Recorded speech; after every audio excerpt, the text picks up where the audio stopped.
अधूरी मौत भाग 1।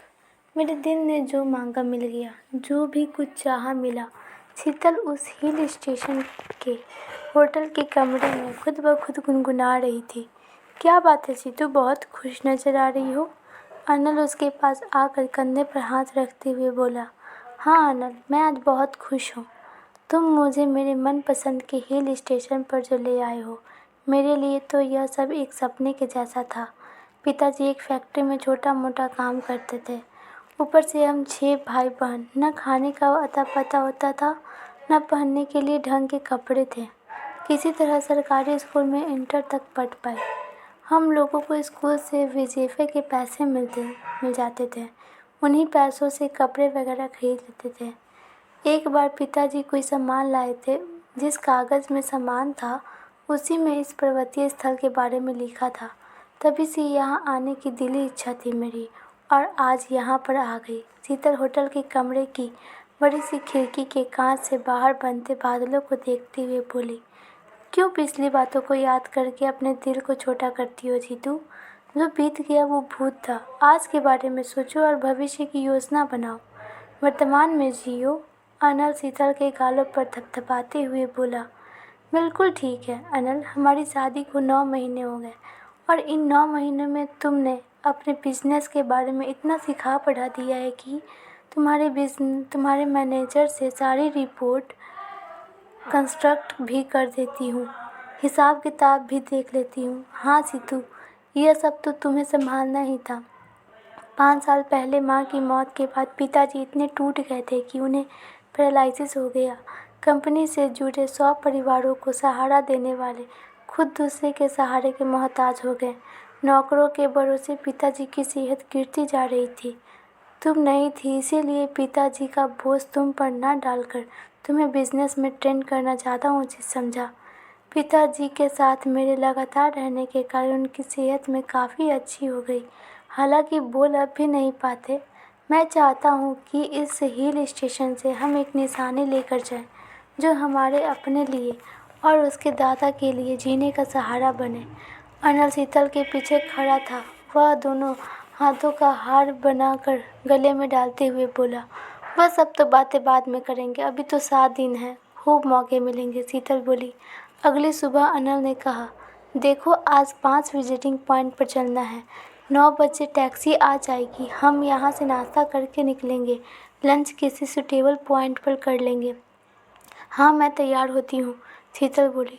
सर आपकी टैक्सी आ गई है। नाश्ते के बाद होटल के रिसेप्शन से फ़ोन आया। ठीक है, हम नीचे पहुँचते हैं, अनल बोला। दिन भर घूमने के बाद ड्राइवर ने दोनों को होटल में छोड़ दिया। शीतल अनल के कंधे का सहारा लेकर टैक्सी से निकलते हुए बोली। अनल, जब हम घूमकर लौट रहे थे तब उस संकरे रास्ते पर क्या एक्सीडेंट हो गया था।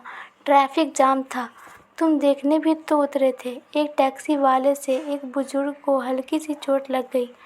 बुजुर्ग के इलाज के लिए पैसे मांग रहा था, इसीलिए पूरा रास्ता जाम था, अनल ने बताया। ऐसे ही एक एक्सीडेंट हमारी ज़िंदगी में भी हुआ, जिससे हमारी ज़िंदगी बदल गई, अनल ने आगे जोड़ा। हाँ मुझे याद है, उस दिन पापा मेरे रिश्ते की बात करने कहीं जा रहे थे। तभी सड़क पार करते समय तुम्हारे खास दोस्त वीर की स्पीड से आती हुई कार उन्हें टक्कर मार दी, जिससे उनके पैर की हड्डी टूट गई और वो चलने से लाचार हो गए, शीतल बोली। हाँ, और तुम्हारे पिताजी ने हर्जाने के तौर पर तुम्हारी शादी वीर से करने की मांग रखी। मेरा रिश्ते टूटने की सारी जवाबदेही वीर की ही थी, इसीलिए हर्जाना तो उसी को देना था ना। शीतल अपने पिता की मांग को जायज़ ठहराते हुए बोली।